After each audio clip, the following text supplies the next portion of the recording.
Lagun Maiteo, queridos amigos, en la última charla comentábamos la muerte de Jesús y ahora nos toca hablar de la resurrección. Y acabamos, ¿verdad?, la charla con una especie de oscuridad. Las tinieblas envolvieron la tierra, dicen los evangelios.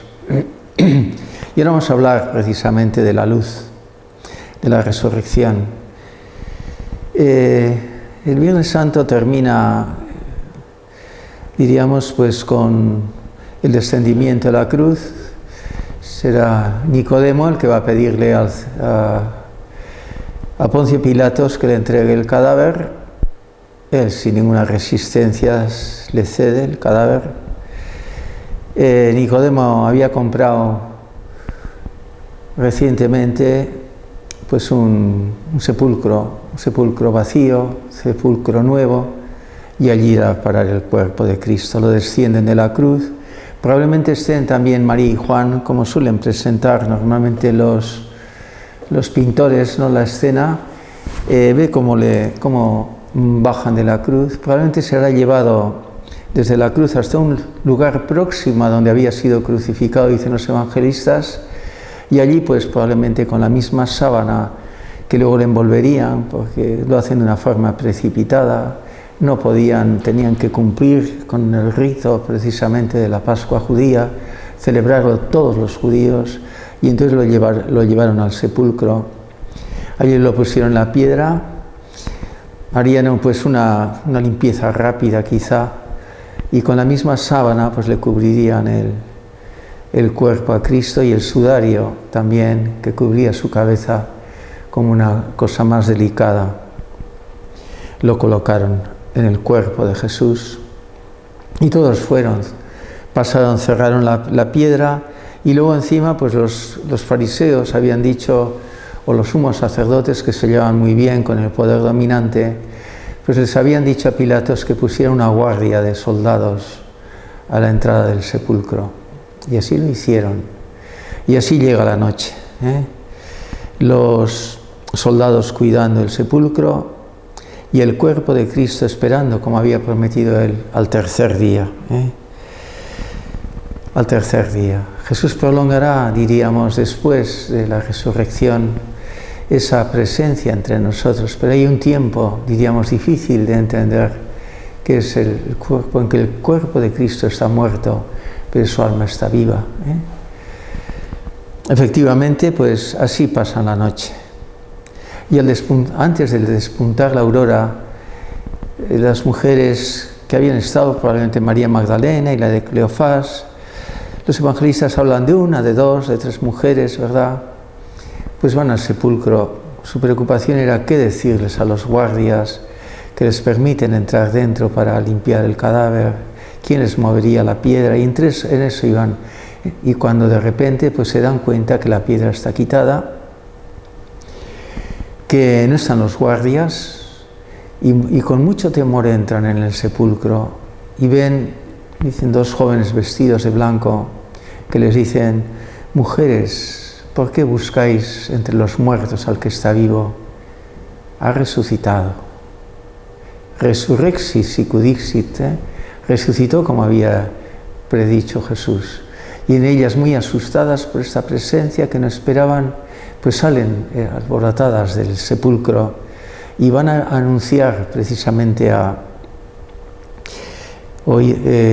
los apóstoles que estaban encerrados en el cenáculo por miedo a los judíos, y llaman a la puerta y les cuentan lo del sepulcro vacío, que no les creen. Los de Emaús precisamente saldrán entre los discípulos y se quedarán los 12, lo más seguro, para volverse a sus tierras, sin creer a las mujeres. Sí, iré a María Magdalena a avisarles que el sepulcro está vacío, que la visión de los ángeles. Probablemente las otras van hacia afuera, hacia el exterior, y María Magdalena se queda junto al sepulcro. Y entonces se da ese diálogo entre María Magdalena y Jesús. ella va al huerto donde está el tierra y se queda al borde del sepulcro que estaba vacío ya, sin nadie. Probablemente habrían ido Pedro y Juan, porque ella misma les avisa, pero ella se queda allí. Pero Pedro y Juan y nadie le ha visto a Cristo resucitado, pero sí María Magdalena. Hay un diálogo, ella piensa que es el dueño del jardín donde está la tumba y le dice: si eres tú quien te has llevado al cadáver de mi Señor, dime dónde lo has puesto, que voy a ir a recogerlo. Y le dirá a él esas palabras: María. Y entonces ella se dará cuenta y dirá: Raboní, que es mi maestro, y se da cuenta que es Jesús y le va a abrazar. No me abraces, María, que no he subido al Padre. Ve y anuncia a mis hermanos que he resucitado. Por lo visto, pues no han creído Pedro y Juana, diríamos, la manifestación de esas mujeres que simplemente les han hablado del sepulcro vacío, pero cuando va María y les dice que le ha visto a Cristo resucitado, que les anuncie, pues van corriendo, ¿verdad? Como dice el Evangelio que leemos en el domingo de Pascua, pues Juan corre más que Pedro, llegan al sepulcro, le deja pasar a Pedro. Juan vio cómo estaban colocadas las vendas y el sudario, dice, entró y vio y creyó. Y se vuelven otra vez y anuncian a los 12 pues el sepulcro vacío, e incluso pues luego, cuando están allí, las confidencias de María Magdalena, que le ha visto a Cristo resucitado, pero no está en ellos Tomás ni Judas. Y Jesús aparecerá en esta aparición muy importante al caer del sol, el primer día de la semana, que estaban con las puertas cerradas, los 10 por medio a los judíos, ¿no? Porque en realidad dice los 11, pero tampoco estaba Mateo. Y entonces, tampoco estaba Tomás. Y entonces pues Jesús se les aparece con las puertas cerradas, se pone en medio de ellos, resplandeciente, al principio no le conocen. Y entonces pues les anuncia, sopla sobre ellos y les dice: recibid el Espíritu Santo, a los que les perdonéis los pecados les quedan perdonados. Jesús es consciente que tienen que continuar los discípulos la obra de perdón del pecado en el mundo a través de la Iglesia. Y sopla sobre ellos su aliento, el Espíritu Santo. Luego nos damos cuenta que al domingo siguiente está también Tomás, que ha dicho que si no mete los dedos en el agujero de los clavos y su mano en el costado, que no lo creen. Y entonces hará esa confesión los 11 discípulos: Señor mío y Dios mío, confesando en esas pocas palabras de Tomás que Jesús es ya el Rey y el Señor, el Dios y el Señor, Señor mío y Dios mío. Y entonces pues ellos quedan alborozados y ahora empieza un poco la escena donde habla directamente de la Eucaristía. Y ahora, queridos amigos, vamos a seguir con este documento clave, esta imagen clave, que es la imagen de la primera Eucaristía. La primera Eucaristía que no se hizo en la última cena, pero esto lo hace ante 2 discípulos que no están en la última cena y lo hace extensible. Como veis ahí, pues este detalle está puesto en San Lucas, los 2 de Maús se titula. Pero vamos a leer desde el principio.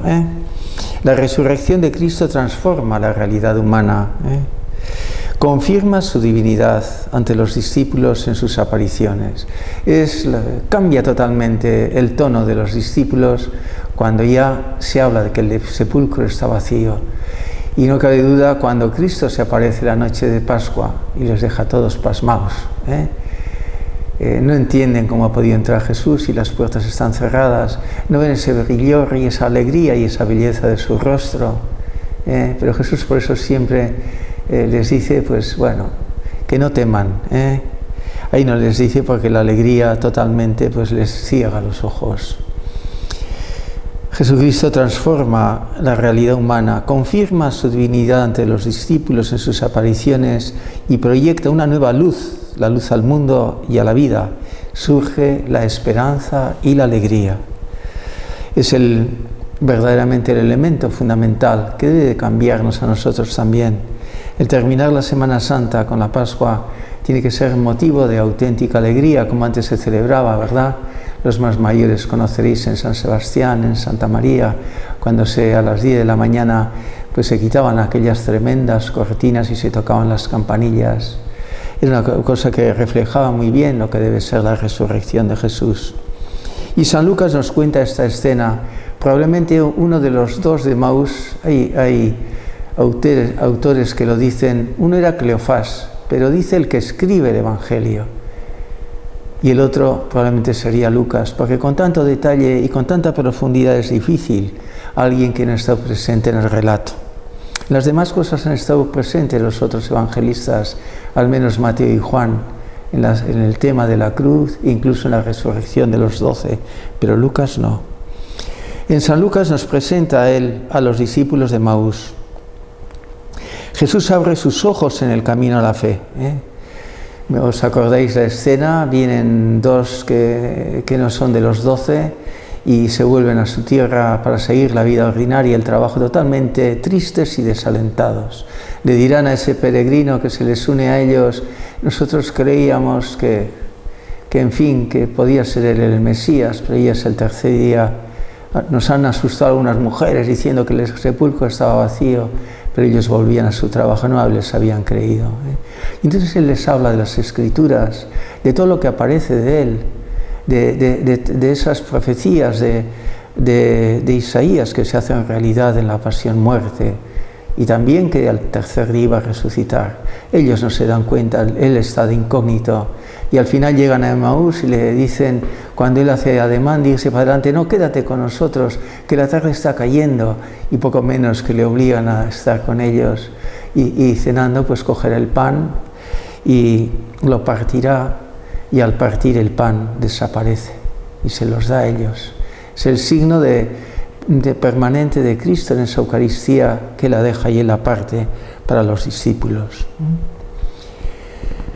Y entonces pues ellos, que habían ido tan tristes, volvían a sus tierras de origen, vuelven radiantes de alegría y se encuentran con los otros 12, o con los otros 11, en realidad 10, ¿no?, que le han visto en ese primer domingo al atardecer, el día del Señor, a Cristo resucitado. Se abrazan, se alegran, cuentan sus experiencias y empieza ya la vida, menos en Tomás, que no ha creído la vida de los discípulos de Emaús. Entienden la vida de Jesús y la suya como discípulos en el gesto de partir su cuerpo y entregarlo a los demás para su bien.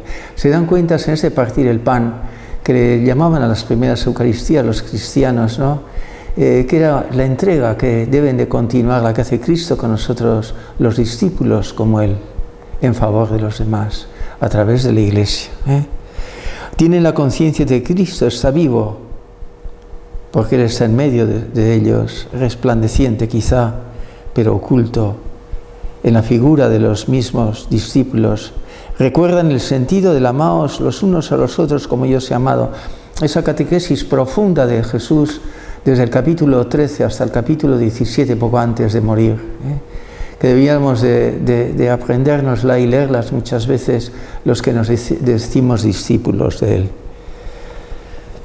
El Jueves Santo se hace vivo, es Cristo quien nos enseña, bajo las apariencias tristes del siervo de Yahvé, del amigo verdaderamente que se ha confesado como el Hijo de Dios, pero que ha sido rechazado y llevado a la muerte. La resurrección de Cristo nos muestra su poder y la presencia viva de Cristo en la Eucaristía como entrega a los demás, comprometiendo en ese gesto del partir el pan la vida de los creyentes. La vida de los creyentes se extiende a los discípulos, ¿verdad? Esos creyentes que no son de los 12, pero que aparecen, diríamos, en esa cercanía viva y en ese participar de la Eucaristía con Jesús.